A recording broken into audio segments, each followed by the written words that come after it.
Shalom semuanya.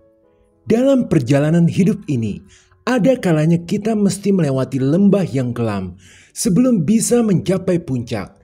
Dan di musim-musim susah itu pula, penolakan, kekalahan, dan kegagalan bisa datang tanpa diundang.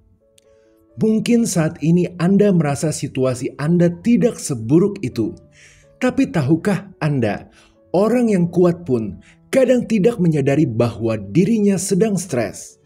Karena sekecil apapun, sebuah penolakan, kekalahan, ataupun kegagalan ternyata dapat meninggalkan luka di dalam hati. Luka yang tak terlihat tetapi nyata, yang jika dibiarkan lama, luka ini perlahan bisa mengikis kesehatan fisik, melemahkan iman, dan bahkan membuat langkah kita terhenti. Tidak heran jika stres sering dikatakan sebagai akar dari berbagai penyakit. Jadi sekarang, apakah ini akhir dari segalanya? Apakah hidup kita akan selamanya terperangkap dalam luka yang tidak terlihat itu?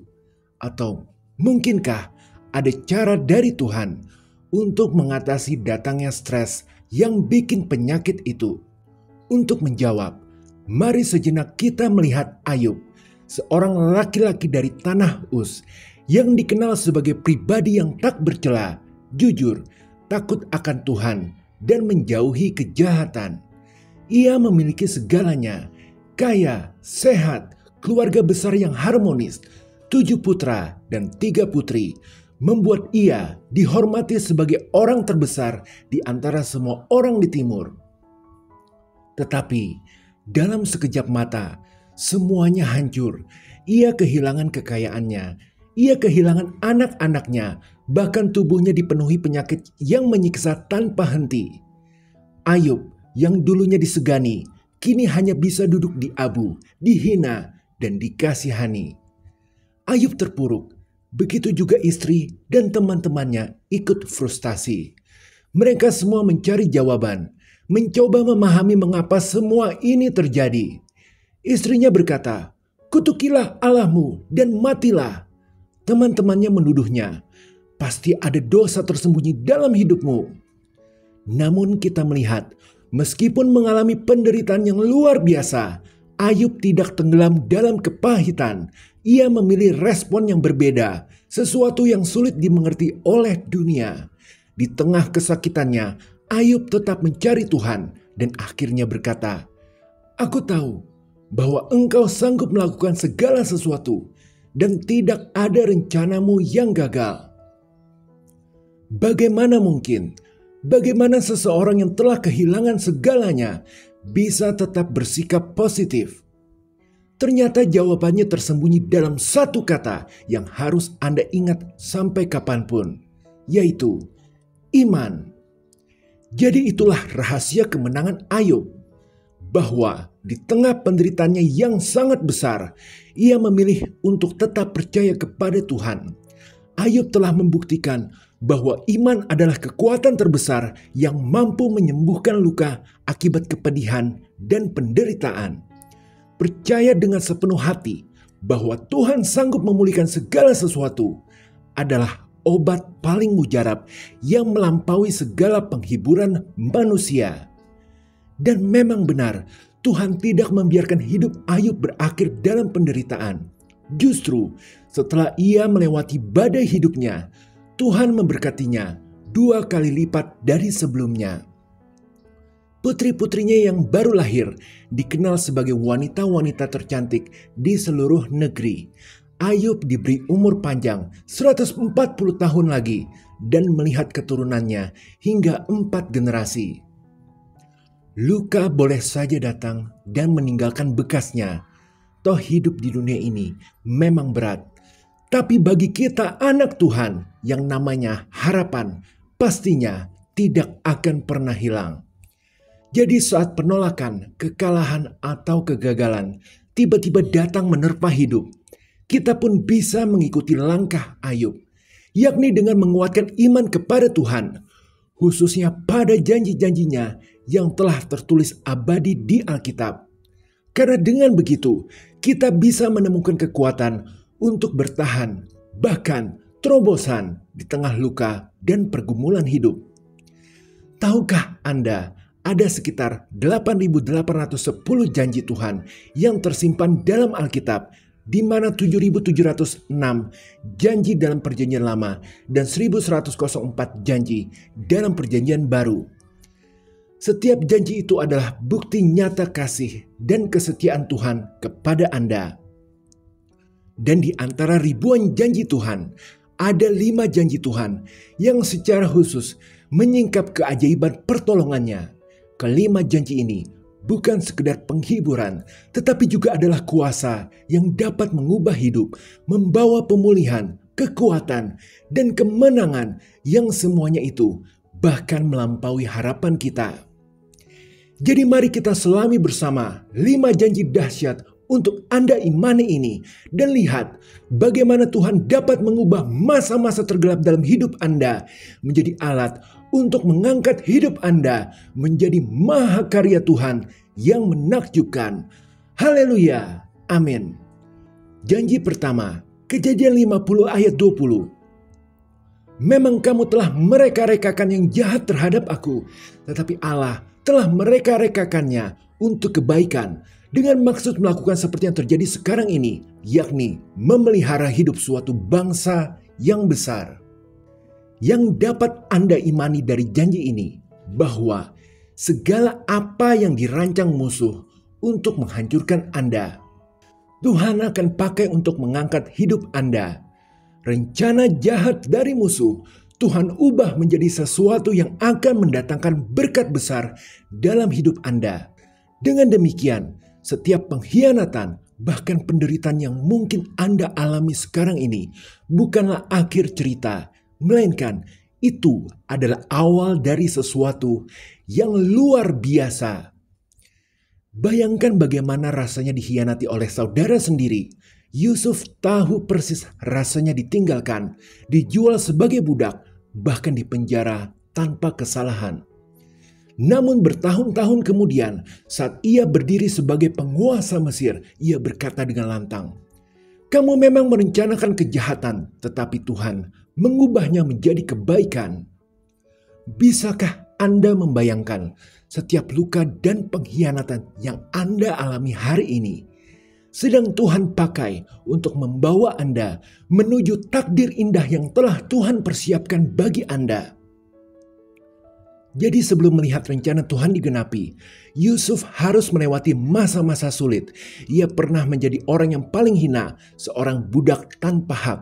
Namun kisahnya mengajarkan kita satu hal penting. Jangan hanya fokus pada rasa sakit saat ini. Lihatlah lebih jauh atau maknanya bagi masa depan. Orang-orang yang berusaha menjatuhkan Yusuf ternyata malah menjadi alat Tuhan untuk menempatkannya pada posisi tinggi. Ini menunjukkan bahwa Tuhan tidak hanya memperbaiki kerugian kita, tetapi Dia juga menggunakan setiap luka untuk menciptakan sesuatu yang luar biasa. Apa yang tampak seperti jalan buntu atau penderitaan panjang pada akhirnya menjadi langkah menuju penggenapan janji Tuhan. Jadi sekarang bila ada yang sedang melukai hati Anda, segera ampuni, lalu kuatkan kepercayaan kita kepada Tuhan. Karena Tuhan tidak hanya membalikan pengkhianatan menjadi berkat, Dia juga melakukan sesuatu yang menakjubkan di tengah air mata Anda. Sebab kita mengetahuinya dari janji kedua, Zefanya 3 ayat 17. Tuhan Allahmu ada di antaramu sebagai pahlawan yang memberi kemenangan.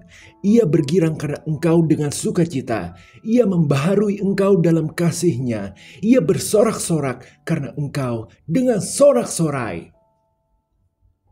Yang dapat Anda imani dari janji ini, bahwa saat Anda menangis atau hatinya sedang sedih sekali, ingatlah surga sedang menyanyikan lagu kemenangan untuk Anda. Ya, Tuhan sedang bernyanyi bagi Anda, bukan sekedar untuk menghibur, tetapi untuk memperbaharui hidup Anda, dan kemenangan Anda sudah dijamin.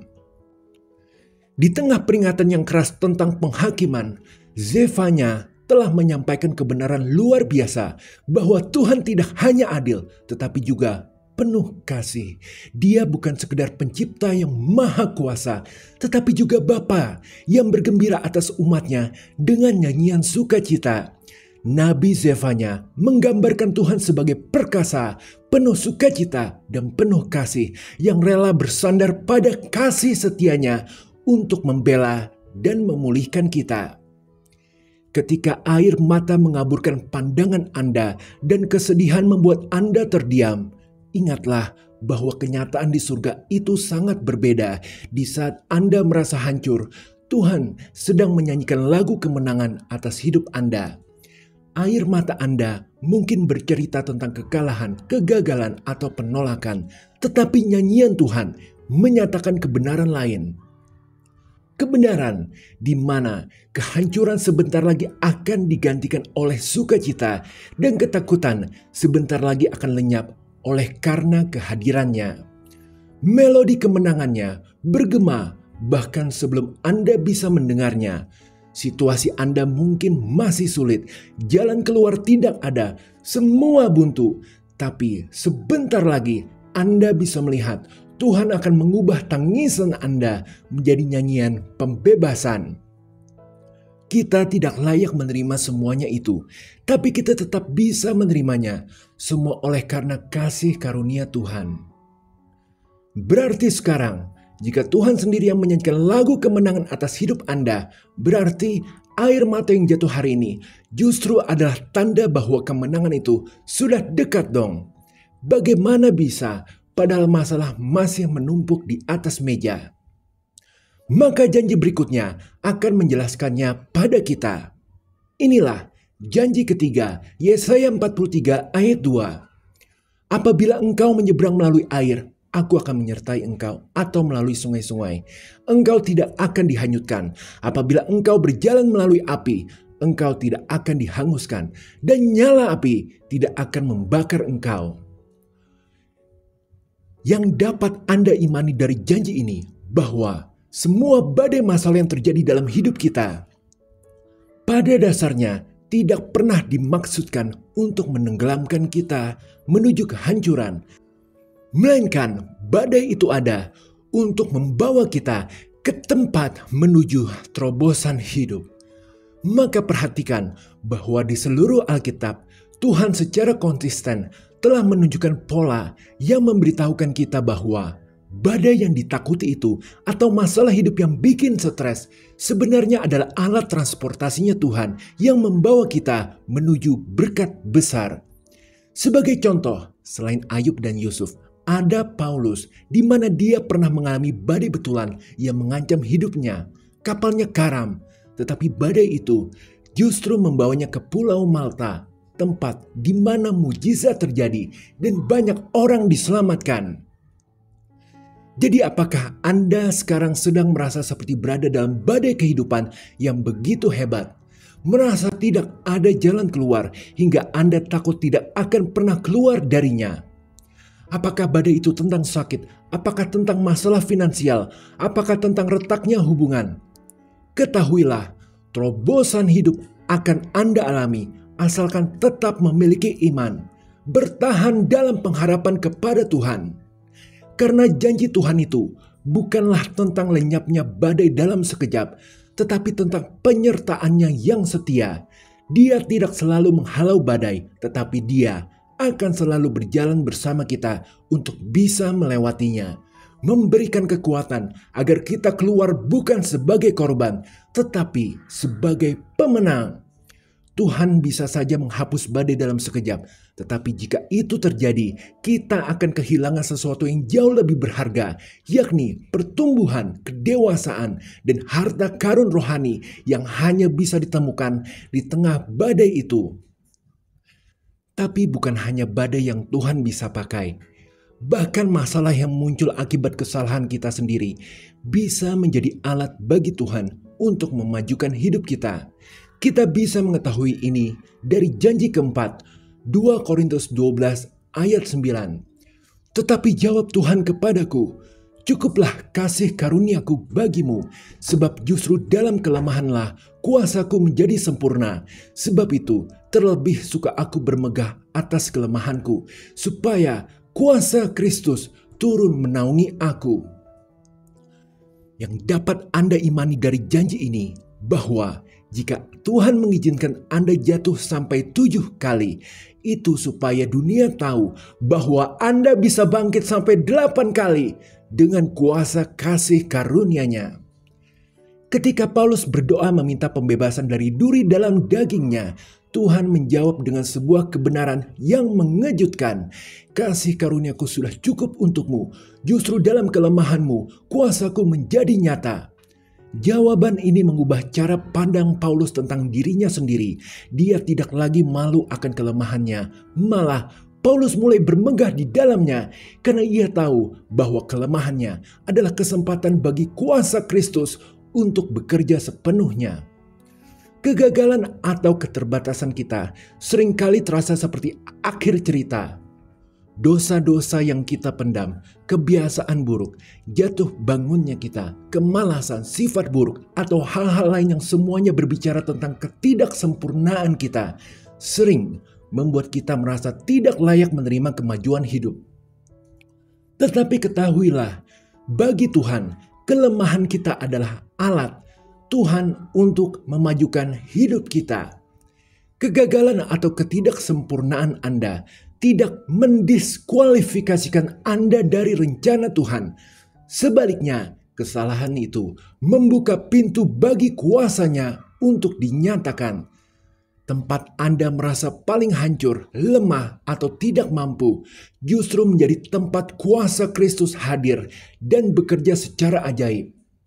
Jatuh bangunnya Anda bukanlah aib, itu adalah kesempatan bagi Tuhan untuk menunjukkan campur tangannya yang luar biasa, yang akan membawa Anda menuju terobosan, pemulihan, dan keberhasilan hidup. Sampai di sini, kita tiba pada pertanyaan besar. Mengapa semua ini terjadi? Mengapa kita harus melewati kegelapan dalam hidup? Jawabannya terungkap dalam janji kelima yang menyatakan bahwa segala sesuatu yang terjadi dalam hidup kita adalah bagian dari karya penebusan Tuhan. Semua itu membawa kita menuju kesempurnaan hidup yang puncaknya akan terwujud di surga. Jadi inilah janji kelima, Roma 8 ayat 28. Kita tahu sekarang bahwa Allah turut bekerja dalam segala sesuatu untuk mendatangkan kebaikan bagi mereka yang mengasihi Dia, yaitu bagi mereka yang terpanggil sesuai dengan rencana Allah. Ayat ini adalah salah satu janji terdalam yang diberikan Tuhan kepada kita, bahwa Tuhan bekerja dalam segala sesuatu, bahkan dalam penderitaan, untuk mendatangkan kebaikan bagi kita. Ini bukan tentang pembebasan instan dari rasa sakit atau masalah, tetapi tentang keyakinan bahwa Tuhan sedang merajut segala sesuatu yang kita alami menjadi sebuah tujuan sejati. Kebaikan utama yang dimaksud di sini bukan sekedar kenyamanan sementara, melainkan transformasi kita untuk semakin serupa dengan Kristus. Jadi gagal, luka, kalah, dan bab-bab kelam lainnya dalam hidup Anda bukanlah hal yang sia-sia. Justru semuanya adalah elemen penting dalam kisah penebusan Tuhan bagi hidup Anda. Seperti seorang penenun ulung yang menggunakan benang gelap untuk menonjolkan keindahan benang emas, Tuhan akan mengubah pengalaman menyakitkan Anda menjadi permadani kemuliaan-Nya. Hidup Anda pada akhirnya akan dimuliakan dan memuliakan Tuhan. Jadi segelap apapun masa lalu Anda, sesakit apapun keadaan yang Anda alami sekarang, dan sesuram apa yang ada dalam pikiran Anda tentang masa depan, harapan itu tidak pernah mati. Ia hanya tertidur sementara, menunggu Roh Kudus untuk membangunkannya. Maka dengan semakin menguatkan iman pada janji-janji Tuhan yang dahsyat ini, mulai hari ini berjalanlah seperti seseorang yang sudah tahu bahwa Tuhan menyimpan kejutan di setiap sudut gelap di dalam hidup kita. Ini akan membuat Anda dapat merasakan kuasa Roh Kudus yang ada dalam diri Anda. Ketika kuasa Roh Kudus menyentuh hati, Dia bukan hanya sedang menguatkan, tetapi juga untuk menghidupkan kembali setiap bagian dalam diri Anda yang telah lama mati dalam keputusasaan. Ada damai yang melampaui akal, ada sukacita yang tak bisa dicuri, dan ada kekuatan yang mampu memindahkan gunung. Dia mengubah ketidakmungkinan menjadi kesaksian, kelemahan menjadi kekuatan, dan kehancuran menjadi kebangkitan hidup. Roh Kudus adalah Tuhan itu sendiri, sekaligus sahabat sejati dalam perjalanan hidup. Saat Anda merasakan kuasanya, Anda tahu bahwa Anda tidak sendiri. Dan itu artinya kelima janji ini mengungkapkan bahwa harapan itu ada bukan karena masalah tiba-tiba menjadi lenyap atau bertemu solusi, tetapi oleh karena iman akan kehadiran Tuhan yang sanggup mengubah kemunduran apapun dalam hidup kita menjadi sebuah kemajuan. Hari ini sedih, besok akan gembira. Semua oleh karena kasih karunia. Haleluya. Amin. Jika berkenan berikan like, share, subscribe, serta komen. Tuhan Yesus memberkati.